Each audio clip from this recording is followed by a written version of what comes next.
Hello everybody and welcome back to the channel.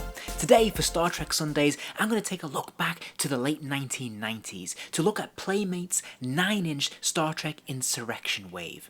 Now this sub-line of toys was of course a direct tie-in to the film, and the film actually enjoyed two major lines. They had a 12-inch scale line and they had this 9-inch scale line from Playmates. Now I'm fairly sure that this was a tactical move and a deliberate effort to course correct after the fact that Playmates kind of missed the boat with First Contact. Whilst they did produce a handful of lines to support that film, they weren't very fleshed out, they weren't very developed, and it makes me wonder whether they were kind of in two minds about whether to support it after going all out to support Generations, which was met with a lukewarm reception. Whatever the reason, First Contact definitely suffered. We did have a 9-inch line, but there was only really a handful of characters produced for that, such as Picard in his civilian gear, for example. But we didn't even get a Borg in that 9-inch wave. And whilst the First Contact 6-inch scale line was much healthier and much more robust in terms of characters, and it did feature a few Borgs, but even then, sadly, there was no Borg Queen, and of course in hindsight this was a massive oversight. This makes me wonder whether they were kind of unprepared for First Contact and the massive success that it was. So I think Playmates didn't want to get caught out a second time and miss the boat with Insurrection. However, as history would prove, Playmates once again backed the wrong horse, and unfortunately Insurrection was not the commercial or critical success that First Contact was, and toy sales inevitably suffered, and a great many of these toys sadly ended up in the bargain bins of many a toy store. And so today I thought it might be interesting to step back in time and just re-evaluate this line of figures and see, are they any good? So as ever, let's take a look at the packaging first. Now, if you're familiar with Playmates' 9-inch line of Star Trek figures, you'll recognise the shape of this packaging. It's in a sort of trapezoid shape, which is kind of unusual. Definitely gives it its own identity and character, which is nice, but it does make sliding the packaging pretty difficult when you're trying to get the interior card in and out. Of course, this subwave does get its own special branding that is so closely associated with the film, and I think they've done a really nice job of this. I like the overall design, the layout, and the colours that they've employed. The background is mostly a star field. We see some inky blacks in there, but we can also see they've tried to tie this into some of the themes in the film, and we have some of the colours from the briar patch in there as well, which is really nice. So we see some of these wispy red clouds, for example, and this gives it a warm glow, a warm sort of feeling to this packaging, which makes it quite attractive. It means you can put this on display and it's quite eye-catching and very displayable. I've always been a fan of illustrated card art, and I think they've done a really nice job here of capturing the sort of the three main leads of the film. We have Picard, Data, and Ru'afo, the villain, and then we have the Star Trek Insurrection logo with the Enterprise underneath. And I think this is really attractive, and I think they've done a really nice job of this. Now, if you were collecting or buying these Star Trek figures back in the 90s, you'll be familiar with the fact that Playmates used to try and appeal to two markets simultaneously, both the child and the adult collector. And for the adult collector, they'd throw in little things like the numbering, the packaging, to try and entice them into thinking that this was something a bit special, quite limited, essentially introducing the concept of scarcity, that if you didn't get your hands on these, then you're probably going to miss out and they're going to be worth all sorts of money in the future. So this would induce sort of bulk buying or panic buying, but obviously these figures were produced in mass quantities. They had pretty healthy production runs, and fans did get wise to this, and ultimately this strategy kind of led to a little bit of the decline in sales and the downfall of this line as a whole. If we look at the side panel, we can see the Star Trek logo again. We have a planet at the bottom there, we see the briar patch, and of course the Enterprise, and I think this looks really nice. The only thing that would have been better is if we'd had an individual character image here to just make these more attractive when you stack them up on your shelf. And if we flip the packaging and look at the back, again we see the same sort of design. We see the briar patch, which looks really colourful, and I have to say it's a really fun design and layout. I think it's very attractive. The only criticism I would have here is that maybe it's a little bit busy. There's a lot of text, there's a lot of different images. It's definitely got the feel of the Next Generation movies, which is really nice, and it's got some information in there that's kind of interesting as well. But at the bottom of the packaging, we see the other figures in this line. I always thought this was a great idea. It definitely excited me as a kid when I could see the other figures you could buy, and we can see all of the other figures in this wave. Now, the one thing I will comment on here is that Playmates definitely seem to have an issue with Dr. Crusher, despite being in this film. We just don't have a figure represented here at all, which is kind of strange, and it's not the first time. There's been multiple lines where poor Dr. Crusher just never got included by Playmates for whatever reason. So let's take a look at the figures, and let's start off with Captain Picard. Now, this was by no means the first Captain Picard figure that Playmates have produced in this scale, and you can tell that because they haven't really altered the sculpt, because they only ever really used this one sculpt for Captain Picard. And as a likeness though, I have to say, to be fair, it's not bad. It's actually pretty decent for the scale and for the time. Now, of course, the likeness is pretty soft, but it's pretty good. Like, you can see that this is clearly Patrick Stewart, and I think it actually captures the likeness quite well. Some earlier 9-inch issues of Captain Picard from Playmates definitely suffered when it came to the paint apps. I've seen examples where he had really bright lips, for example, where it looks like he's wearing lipstick, and they've definitely toned that down here. So I have to say, in terms of the paint apps, they've done a pretty decent job. They are fairly simple, there's not a lot of depth or texturing to them, but at least they look natural here, and this is probably one of the better examples from Playmates in this scale. In terms of the costuming, they have opted to give him an all-cloth outfit. Now, I think this works in the most part, but it does mean there is a bit of a discrepancy here between what we see in the figure form versus what we see on screen, because in the film he does have a leather jacket, and it is black, and it's pretty noticeable, the difference here, because this is obviously more of a brown cotton jacket, and it's not the most stylish outfit in the world. It's much more effective in the film, and they could have opted perhaps for a faux leather jacket, but in hindsight, maybe this was a smarter move, because as we know, a lot of those faux leather materials that are used in toys of this time tend to flake away over time, and this probably would have looked pretty ratty by this point. So at least this is consistent, at least this still works all these years later. It's just a little bit bland, and I think the colouring is a little bit off, but I suppose it does add a little splash of colour, and it does contrast nicely against those black pants. It is nice that we can take the jacket off and we do see his proper white tunic underneath. I think that's a nice touch, and this works pretty well. Also, you'll notice that the sleeves are actually velcroed, so you can loosen these and turn them up. Now, I'm not sure why you'd want to do that. It's kind of redundant really, but it is nice that they thought this through and gave us something a little bit extra here, which is interesting. As for his pants, well, they're the standard black pants that we see on most of these Star Trek figures, and they do have the elastic cord at the bottom there to wrap around the boots. The boots is a solid plastic gloss, been nicely painted in, although you can see some smudging on the leg here, but these are moulded in, so you can't remove these. But I think this is a good move. It keeps the scale accurate, and it looks pretty good. The articulation scheme is pretty much identical for every single figure in this wave, so I'll just run through it the ones here. There's essentially 9 points. There's a single swivel at the top of the neck, allowing the head to rotate all the way around. There's a ball joint at the top of the shoulder, allowing the arms to lift up and out. And then there is a single joint at the elbow, allowing that lower forearm to bend to 90 degrees. There's a hinge at the hips, allowing the legs to kick out to the side, kick forwards and backwards, and then a single joint at the knee. In terms of accessories, it tends to be a little bit of mix and match depending on which figure you get, but you can rely on some combination of the following, including a data pad, a tricorder, a phaser, maybe a medical kit, and a phase rifle. Starfleet characters tend to come with a Starfleet insignia base, and depending on which character you buy, you may also come with an attack drone as well. Although a quick note on this, the scaling does seem to be a little bit off to what we see in the film. If you remember in the film, these are quite small, where here, they're a little bit larger. But when you put all that together, you're getting plenty of bang for your buck, plenty of accessories here, and a lot of fun bits and pieces to play with. And to be fair, I think it's important to point out that these pieces are quite nicely sculpted, but also quite nicely painted. In fact, there's even some stickers placed on here as well to give it a little bit more detail. This is definitely an improvement over earlier figures produced in the 9-inch scale, which tend to be just block plastic. Here, they've gone the extra mile, and it makes all the difference.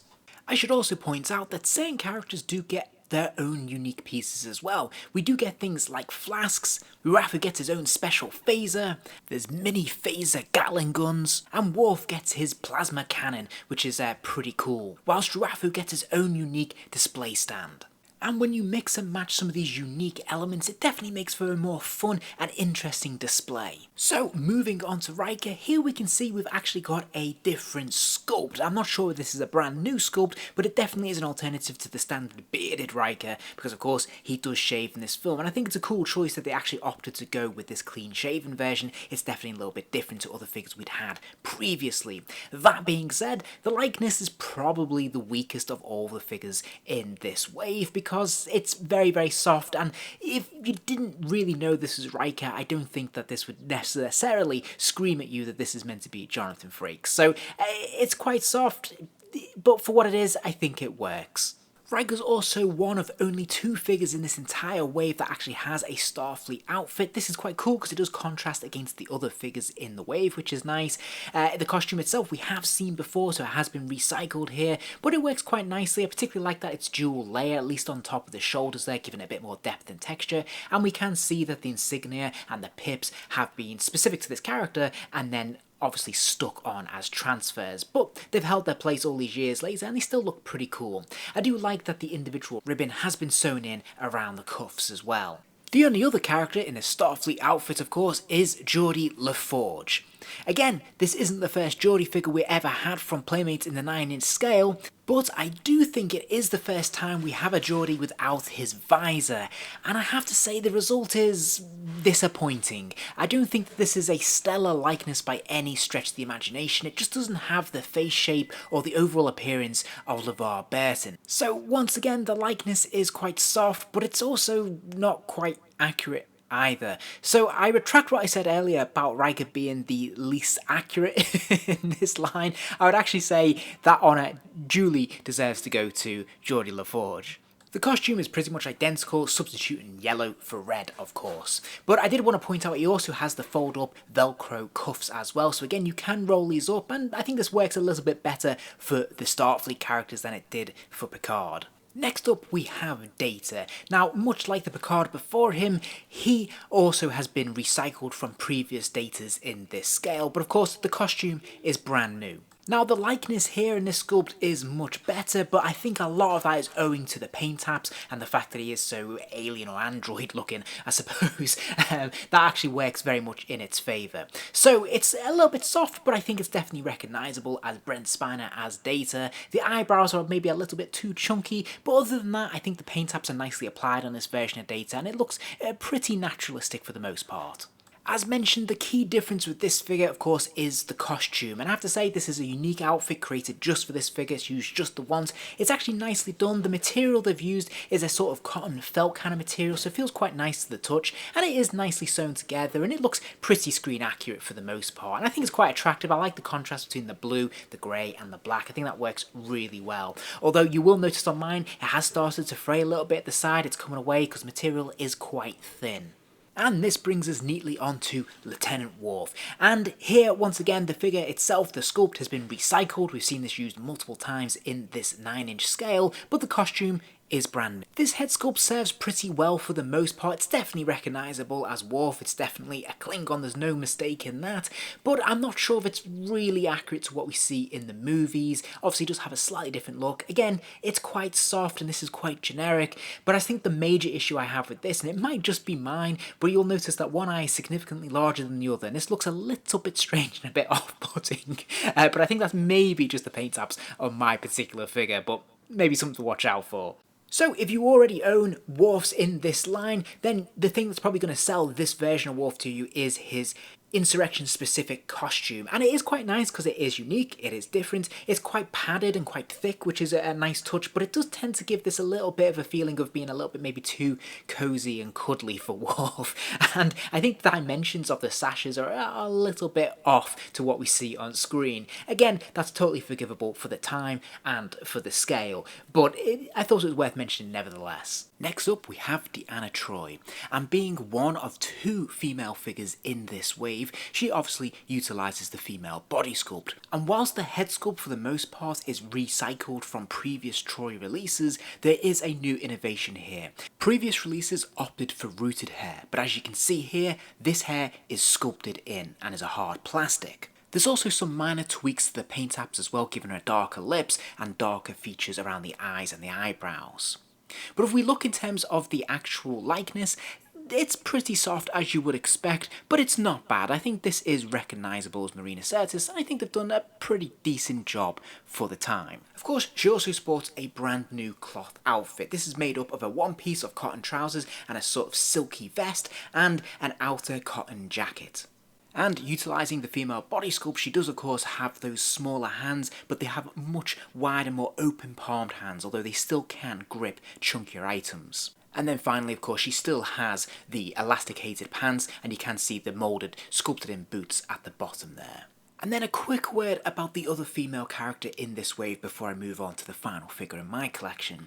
And that is, of course, Anij. Now, Anij is one of the major characters in Insurrection, and so dutifully, Playmates created an action figure of her. In hindsight, that probably wasn't the wisest move. I think this would appeal a lot more to adult collectors, but given that the character has ended up being something of a footnote in the Star Trek universe and the film not being particularly well recognised or received in the fan community, it seems like she was always destined to end up as a bit of a peg warmer, sadly. I don't own this figure myself. It certainly didn't appeal to me as a child, but for what it's worth, the figure looks quite nice. It looks relatively screen accurate, and I think if you're going all in, then it's a nice one to add to the collection because it is at least a unique figure of an individual character that only appeared the once. The same is also true of the film's chief antagonist, Ru'afo. And for my money, I have to say Ru'afo is probably my favourite of this entire wave. And I've always loved Playmates' 9-inch villains and space aliens. I think they do a fantastic job of these as a rule, and this is no exception. They put a lot of love, attention and care into this figure, making him very fun and interesting. And if we start by taking a look at the head sculpt, we can see that there's actually an awful lot of detail here, which is pretty interesting for the time. They've really captured that stretched skin effect really, really well. Now this is sculpted in, but it's also enhanced by really fine paint apps as well to give it a lot of depth and texture in that shading there, which makes it look stretched and realistic. We can also see the staples in the side of the head and of course that headpiece, that sort of metal plate that it has on the top of his head there. I think this looks really effective, and as a likeness, it's actually quite sharp as well for what we see on screen. This is probably one of the best likenesses of this entire wave, and maybe even the collection as a whole. This is a really, really excellent job, and I can't commend this enough. I'm really surprised by how good this is. The only criticism I can make is that he doesn't have this sort of headscarf that actually links to his head, that goes to his shoulders. That is obviously missing here, so it's not quite screen accurate, but in terms of the sculpt itself and the paint apps, it's top notch. They've taken some liberties when it comes to the costume, but I really like how they've translated it to this figure. He does have this outer jacket. There's nice embroidery on here to kind of capture that gold foil effect on the shoulders and around the ribcage. There's a lot of different materials. There's a silky bit on the top of the chest there. We've got the foil strips. We have felt piping in places as well. And overall, this is just a very rich costume for the scale. The only misstep I thought was worth pointing out, though, is that it does have these sort of sock puppet kind of hands, where the hands are sewn in to the rest of the costume. I can see where they were going with this, but in hindsight perhaps it would have been better just simply paint the plastic black and it would have looked a little bit more consistent and less silly. All in all, this is a pretty fun assembly of 9-inch version of our favourite characters. The challenge for Playmates really was to try and diversify and do something new with a lot of these characters that had already had issues in the past. So they decided to opt for new, refreshed looks for these characters, and for the most part, I think this works. I think the downside is that certain characters like Picard and Troy might look a little bit dull in toy form because the costumes aren't that exciting, but I think it works quite well in the case of Worf and Data, for example. I think the chief villain is really, really fun and very well put together, and there's a lot of love and care gone into that particular figure. Meanwhile, we have new looks for Riker and LaForge, of course, with mixed results, but at least there is something different here. And I think then if we think back to the accessories as well, there's a huge array of diversity on offer here to mix and match and make this a really fun collection. Now, certainly with the accessories, there's always going to be some issues. They're a little bit out of scale, or very much out of scale in some instances. We look at things like the phaser, for example, which looks really clumsy in the hands, the way they grip it. They don't hold phasers like this in the show or in the films, and obviously it's oversized. Likewise, if we look at Worf's shoulder cannon here, this is massive. In the film, it's much smaller, whereas here this is a very toyetic approach. It's much larger than life, but immensely fun. I mean, I remember playing with this as a kid and just loving this accessory and loving Worf with this. It was absolutely fantastic. You know, we look at figures like Troy, and she has that wider grip, which is great. That means she can actually grip the data pad and the medical kit.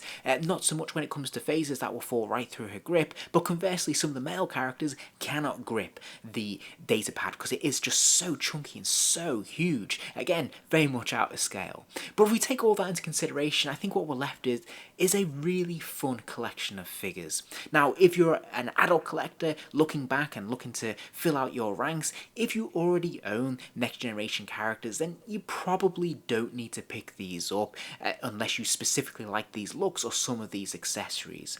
But as a child, these were immensely fun and I had a great time with them, and for me, I still have great affection for this line, even though it wasn't well received and it didn't particularly succeed on the shelves either, sadly. If you enjoyed this video, please do give it a like and remember to subscribe, as there'll be plenty more videos soon.